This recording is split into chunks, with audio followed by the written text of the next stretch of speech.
Et bonjour et bienvenue sur cette nouvelle édition de Dis, c'est quoi ton jeu? Cette fois-ci, nous allons accueillir Manon et Simon Lee, qui sont les auteurs de Héros d'argile, qui est en ce moment même en financement participatif. Coucou. Bonsoir. On va déjà présenter le jeu et vous donner envie d'y jouer, de le découvrir. Moi, je t'avais déjà rencontré, Simon, pour une partie de damné. Qui était super cool. Oui, j'ai adoré. Et alors, je connais pas du tout les autres titres, mais moi, j'avais trouvé que c'était très introspectif comme jeu. Est-ce que Héros d'argile, c'est à peu près la même chose? Alors oui et non.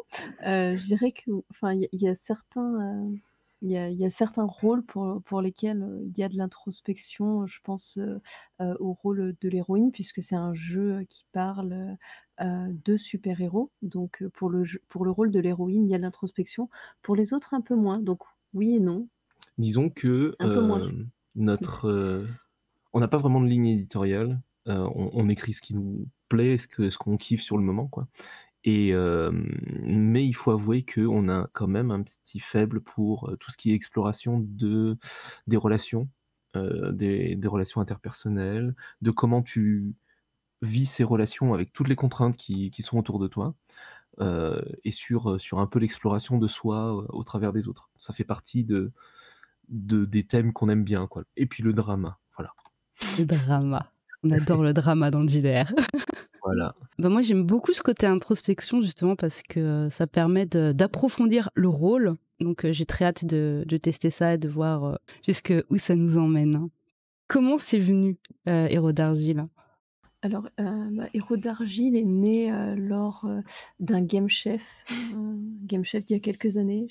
C'est un Game Chef, c'est un concours de création Mmh, de jeux de rôle en un temps limité et sous contrainte. sous contrainte, voilà, avec des mots, enfin thèmes et contraintes et donc c'est venu d'une mécanique qui était, de déchirer et on a déchiré des petits fragments de papier pour arriver, des petits fragments de vie de héros. Enfin alors pour faire, rapidement, hein, mais c'est venu de là, du mot déchirer et on a fait un premier jet donc pour le Game Chef et on a macéré ça pour, laissé macérer ça pour arriver à une nouvelle version, un peu mieux. Donc oui, voilà, du coup, on a laissé macérer, l'idée pour arriver à Héros d'argile maintenant, qui a changé depuis la version Game Chef. Mais qui en a gardé le sel, je dirais, où on continue à Mmh, raconter, la vie donc d'une héroïne mmh. dans tout ce qu'elle a de compliqué, quoi. Pas toujours facile, d'être un héros, faire des choix. Post pourri, je laisse ça tous les jours à qui vous voulez. Depuis, quelque temps, j'ai l'impression qu'il y a de plus en plus de jeux de rôle justement sur le thème du super-héros. Il y a les masques, les icons, les Super Six, Hexagone, Mutant Mastermind, même du Marvel super-héros. Mmh. D'où est venu ce besoin en fait de parler, de super-héros et qu'est-ce qui change par rapport à notre vision habituelle? Bah, je suis d'accord avec toi qu'il y a beaucoup de jeux de super enfin, avec un label super-héros. Mmh. Après, on peut se demander à quel point, les jeux de rôle en général, Mmh. traditionnels sont des jeux de super-héros parce que finalement tu incarnes des aventuriers qui vont sauver le monde en général. Bah, je généralise, hein, mais Mmh. Pour un dessin ou vraiment qui ont un extraordinaire. destin extraordinaire et cetera. Pas toujours, Et des certes, super mais pouvoirs. J'adore lancer des boules de feu. par exemple. Hem Et il y a aussi, un effet j'imagine de pop culture quoi, où, Mmh. on a tous les ans, 2-3 films de super-héros, plus les séries, qui vont avec et cetera. Donc forcément, j'imagine que ça émule pas mal l'inconscient, Mmh. collectif quoi, l'imaginaire. Nous, ce qu'on a voulu transmettre avec Héros d'argile, c'est une certaine vision de ce média, comic books ou super-héros. Mmh. C'est ce genre de fiction où on se concentre avant tout sur la vie, des personnages et il se trouve que, on parle de super-héros ou de personnes héroïques, c'est même pas forcément des super-héros, quoi. Hem et c'est vraiment ce côté à la fois, intime et et quotidien, banal quoi, qui nous intéresse. Hem, qui nous intéresse, c'est vraiment ce côté, comment un héros vit dans son quotidien, quand il ne va pas sauver le monde. Voilà. Donc le genre de fiction auquel on se raccroche souvent, c'est, heu, Daredevil par exemple, la série Netflix.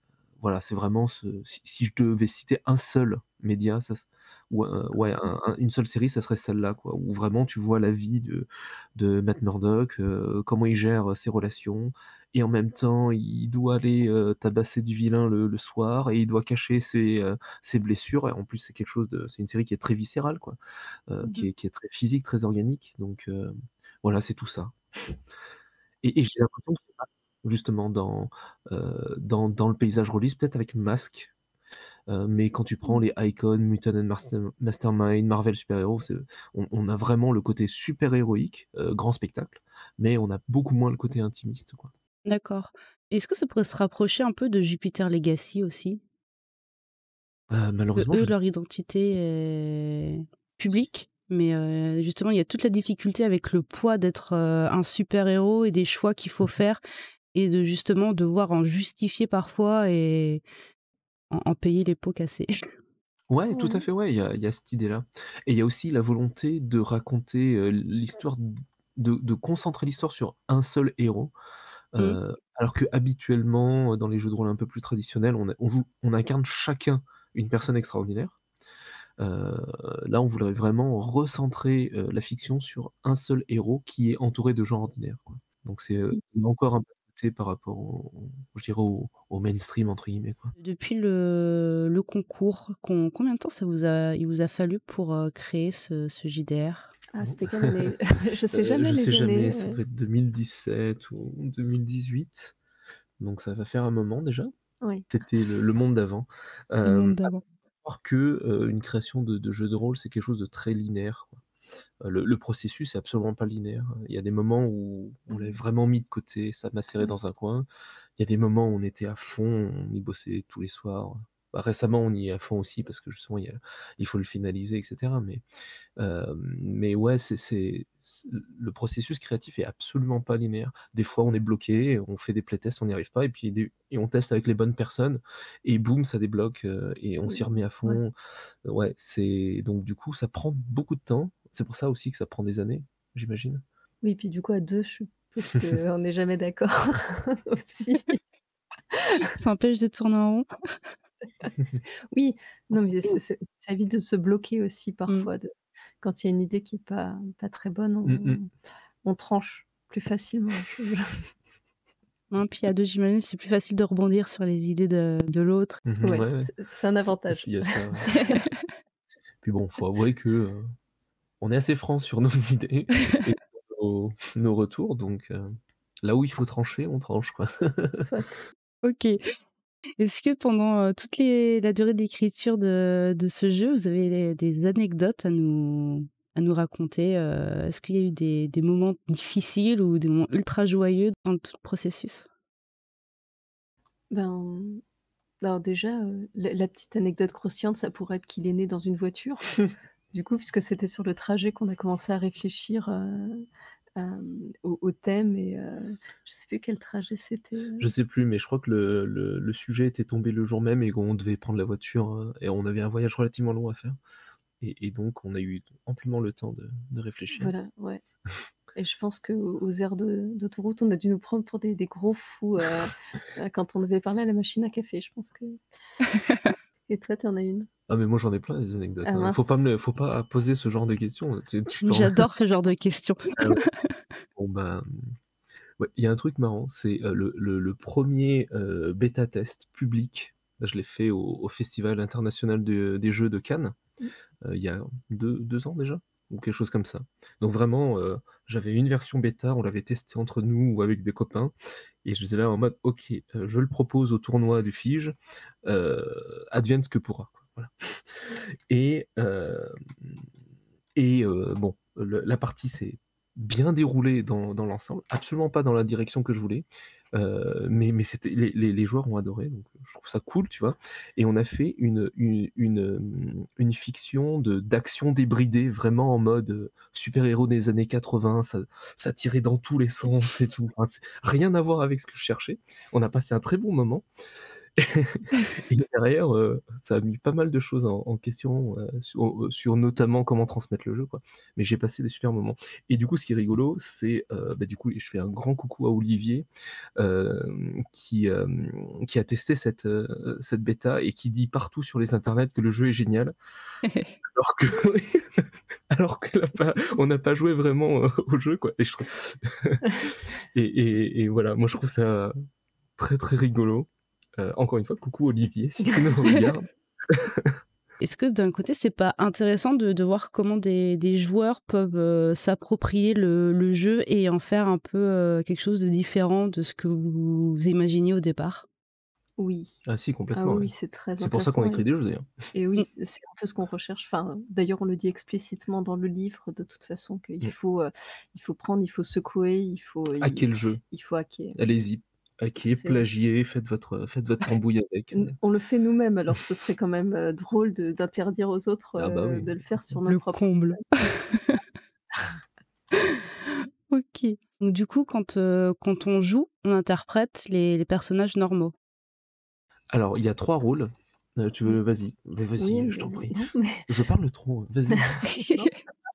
Non, oui, effectivement, il y a 3 rôles. Donc il y a, un rôle qui est, incarné par un joueur ou une joueuse, qui est donc celui de l'héroïne ou du héros. Il y a, l'antagoniste qui est incarné par un autre joueur, ou une autre joueuse et les autres se gardent en fait tout ce qui est sidekicks et décor. Donc il y a vraiment, 3 types de rôles différents.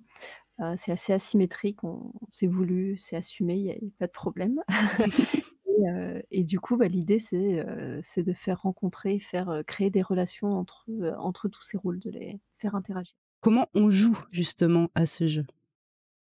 Alors comment on joue? Au début, il faut choisir un rôle, Oui. voilà. Donc, il y a une personne qui joue l'héroïne, une personne qui joue l'antagoniste et les autres vont jouer les sidekicks. Une fois qu'on a décidé les rôles, on prend un setting, donc soit on le fabrique soi-même, Mmh. soit, on prend un setting qu'il y a dans le livre. Donc, voilà, si c'est votre première partie, je vous conseille vraiment de prendre un setting, existant et on s'imprègne des personnages, on se lit nos fiches de personnages et cetera. Et ensuite, on commence à jouer. Alors, la partie en elle-même, elle se, découpe, elle se fragmente en scènes. Donc on va enchaîner les scènes. Il y a différents types de scènes et chaque rôle a la prérogative sur un type de scène. Les scènes les plus communes sont les scènes de quotidien. Dans les scènes de quotidien, on joue justement le quotidien des personnages et ces scènes-là sont à l'initiative des sidekicks. Donc voilà, et il y a plein d'autres types de scènes. Il y a des scènes de teaser, des scènes de conflit, et cetera, bref, qui sont, chacun à l'initiative d'un des 3 rôles. Et la mécanique principale du jeu, c'est, le don de remembrance.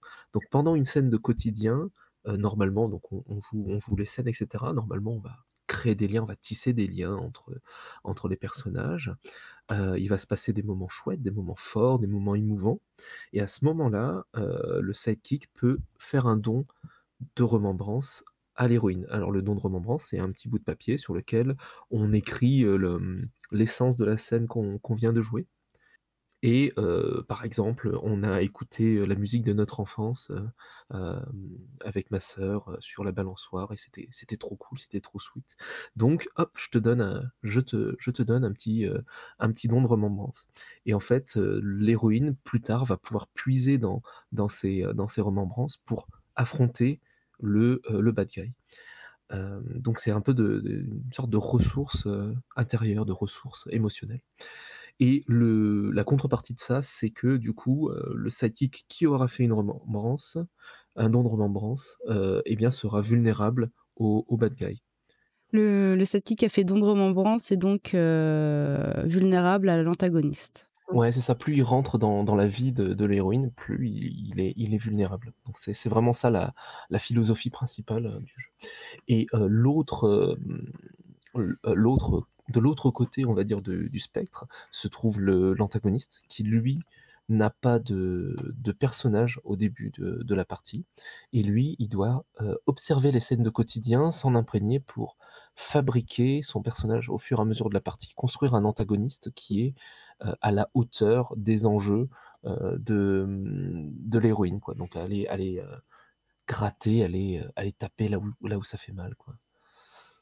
Et c'est 2 rôles pas faciles, l'héroïne et l'antagoniste, en fait. C'est 2 rôles, pas faciles et pas de la même manière, je pense. Mais je pense Mmh. qu'il y a aucun rôle qui est simple, dans le sens où il y a forcément une difficulté. Quand tu joues l'héroïne, bon, déjà, c'est toi qui fais Mmh. les choix un peu moraux, tu vois, un peu difficiles, mais enfin, c'est une difficulté et l'autre difficulté, c'est que du coup, tu es à 100 dedans, c'est très fort émotionnellement. Il faut vouloir, aller dans un grand 8 quoi et pas forcément avoir le contrôle de ce qui émotionnellement, de ce qui va se passer. Les sidekicks, la difficulté, c'est vraiment de rendre ces scènes de quotidien, cool, tu vois? C'est un rôle vraiment fait pour les gens qui aiment, les jeux sans MJ, les jeux un peu, où on va raconter des scènes cool.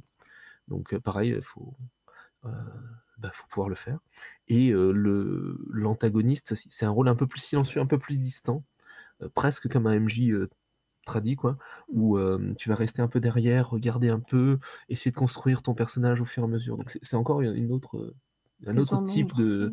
de difficulté. Mais j'espère qu'il y en aura du coup pour tous les goûts. Quelle manière de jouer ou d'appréhender le jeu vous ferait super plaisir, en fait, ou vous ferez vraiment une belle émotion, au visionnage ou au vécu? Ce qui nous tenait vraiment à cœur, c'était, la mécanique du don de remembrance, Mmh. parce qu'il y avait vraiment, voilà, une idée de donner, quelque chose, un moment, qu'on a partagé ensemble, un moment intime entre, l'héroïne et son meilleur pote ou son père ou peu importe en fait et ça je pense que c'est la mécanique qu'on aimerait vraiment voir, garder. Après le reste, je pense que, je En fait, c'est du vernis après, hein, oui, c'est un peu de la, comment, c'est du combustible à imaginaire. Tout le reste, c'est ça, hein, Style à c'est du vernis. imaginer. J'ai pas d'autres, j'essaye de trouver un terme, joli, mais voilà, non mais j'en ai pas d'autres. t'inquiète, je je Mais note.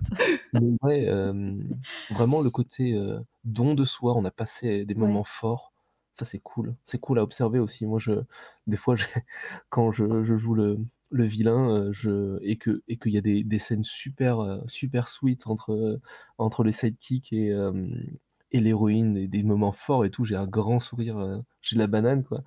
puis Et les joueurs ouais, pensent qu'en fait, je prépare un plan diabolique alors que non, pas du tout. Je et c'est vraiment ça le ouais. sel du jeu, quoi. Puis, ce qui est chouette aussi avec les dons de remembrance, c'est, parce qu'on en a parlé récemment aussi, c'est qu'on peut les garder après la partie Ouais. et ça fait un reste de partie. On en parlait il y a Mmh pas mh. longtemps. Ah ah, on est en train de Bah, on tient attends, quelque Ah ah!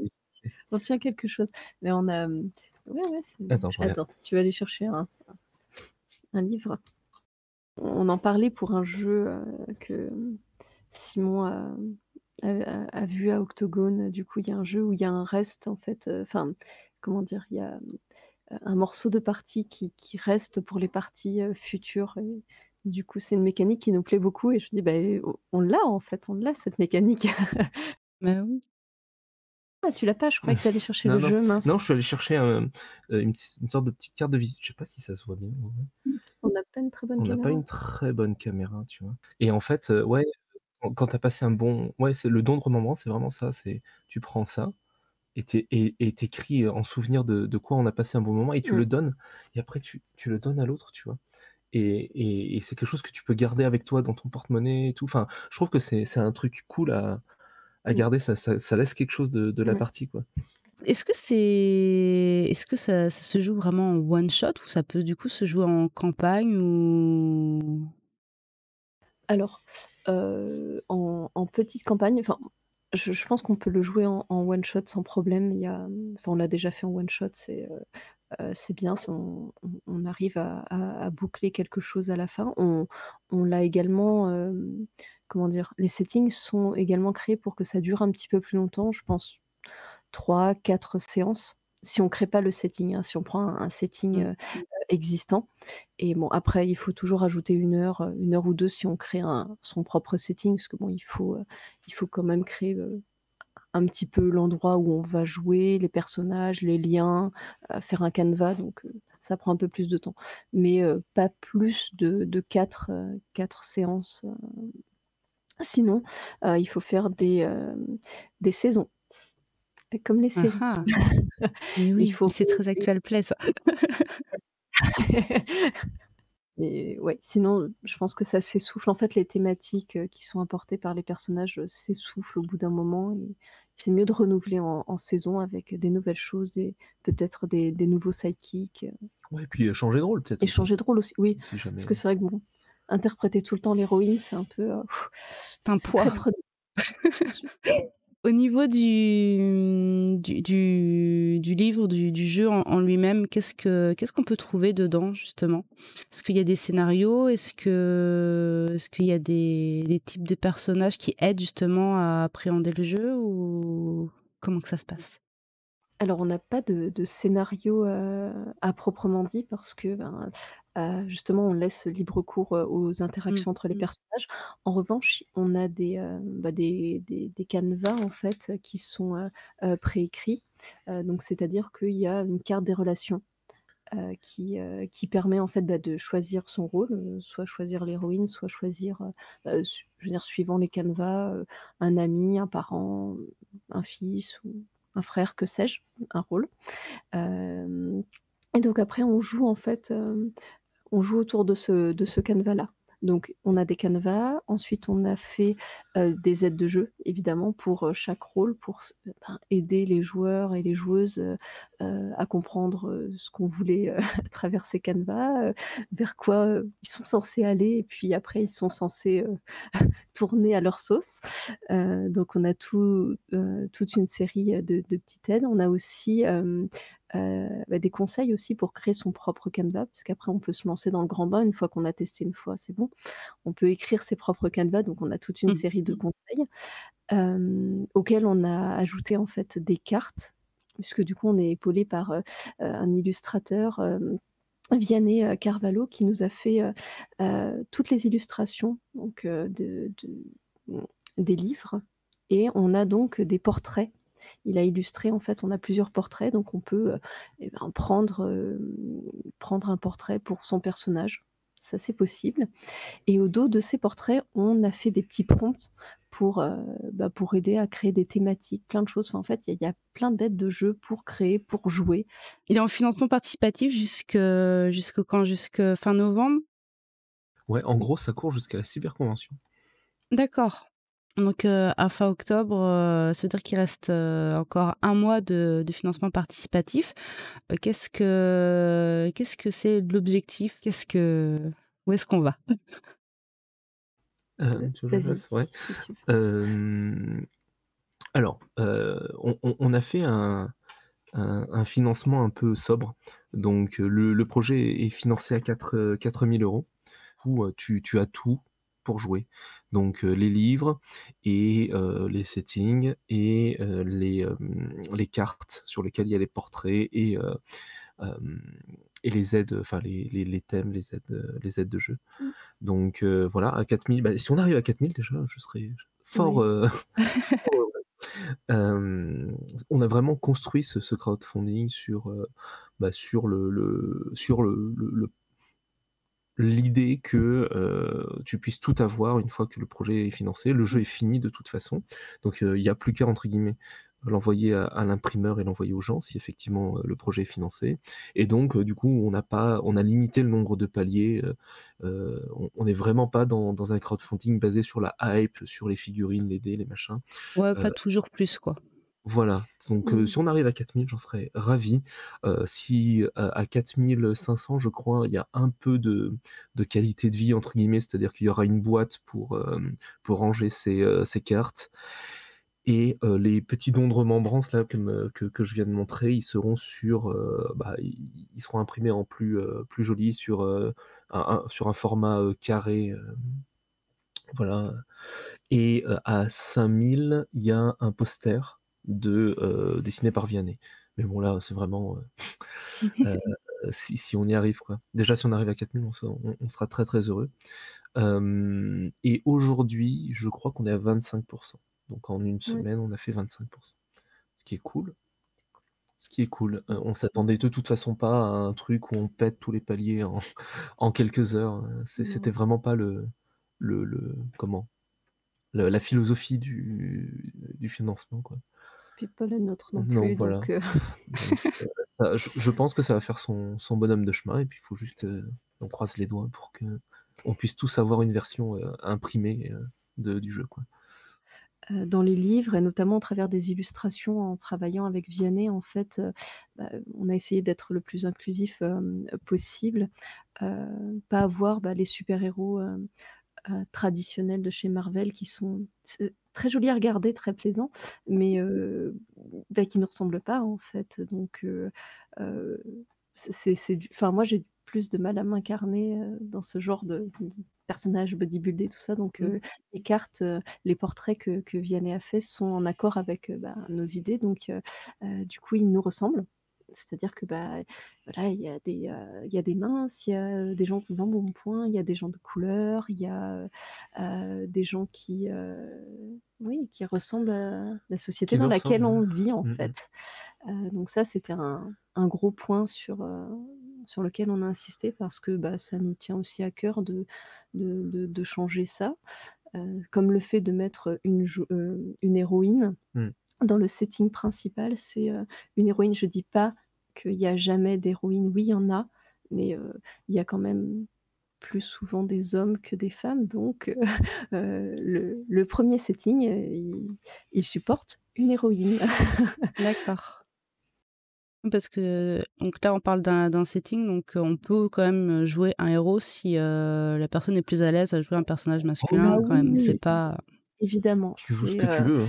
on mmh. incarne, Un héros, une une héroïne, héroïne, une personne non genrée, oui, enfin, comme tu En fait, veux. on fait ce qu'on veut et ça, c'est Et bien. oui, surtout l'idée c'est d'être à l'aise, dans le personnage qu'on ouais. incarne. Oui, C'est parce que plus ça. justement on cherche, une sorte d'authenticité, de sincérité en tout cas, Mmh, lorsqu'on joue, ces personnages-là. Donc il faut vraiment prendre des personnages avec lesquels vous êtes le plus à l'aise et voilà, c'est tout. oui. Venez jouer avec nous. Oui, ici, oui. Ouais. On On pro on ouais, va on propose proposer des parties, donc là on en propose une, vendredi. On va essayer d'en proposer une par semaine, pour jouer, pour tester, bah, au parce que moment où bon, ça sera diffusé, oui, on en aura joué quelques-unes, on c'est en vrai. aura joué. Vendredi, ce sera déjà passé, désolée. Mais, Mais heu, normalement, on va essayer de faire ça de manière, voilà. relativement récurrente, en espérant que voilà, qu'on trouve des gens, intéressés et qu'on puisse faire des chouettes parties, quoi. Heu, Mmh. c'est, comme je le dis à chaque fois, que c'est vrai que ça fait quelques interviews qu'on fait maintenant, mais ne nous croyez pas sur parole. Venez tester et voir si ça vous plaît et ensuite, si c'est cool pour vous, allez financer, quoi. Mais heu, mais ouais, venez jouer avec nous, quoi. Est-ce que vous allez proposer des parties aux conventions qui arrivent, genre la cyberconv, dont des dragons, Ouais, bah, on va essayer. On va essayer. Les Cyberconf, c'est cyberconventions, oui, sûr. je pense que c'est sûr. Après, les conventions physiques, ça va être, c'est un peu c'est toujours compliqué de proposer des jeux, un peu intimistes, dans des ambiances, mmh, heu, enfin voilà, dans des conventions en live. Par contre, des conventions, virtuelles, c'est beaucoup plus simple, ouais, Mmh, on va en d'accord. proposer. Ben, je pense que cette fois, c'est déjà la fin. Déjà la fin. J'ai hâte de jouer. Personnellement, j'ai jamais fait de jeu sans MJ en vrai. Donc je suis très curieuse. Je crois que ce qui se rapprochait le plus, ça devait être peut-être, d'années où c'était plus facilitateur que MJ. Ouais, bah, tu as retrouvé, je pense, les mêmes, mmh. vibes, c'est-à-dire que tu as retrouvé vraiment ce côté, on incarne des personnages, il y a pas de scénario. Heu et il faut pas chercher, où se trouve le scénario, c'est pas il y en a pas, donc il faut juste incarner son personnage et voir ce qui se passe. Je pense que enfin, je sais pas comment toi tu le sens, comment toi tu l'as vécu? C'était très déstabilisant au départ parce que j'ai pas du tout l'habitude de jouer comme ça, vraiment.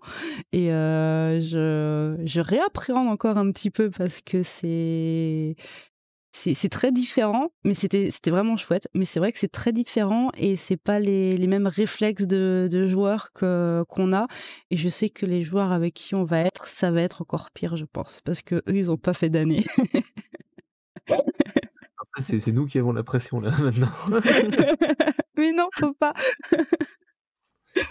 Et Je sais de que toute façon, ils sont tous volontaires, ils ont tous envie de le tester, ils sont très hype justement, ils sont chauds les gens. Je propose qu'on s'arrête là pour, l'interview et on va se retrouver, bientôt pour, l'actual play.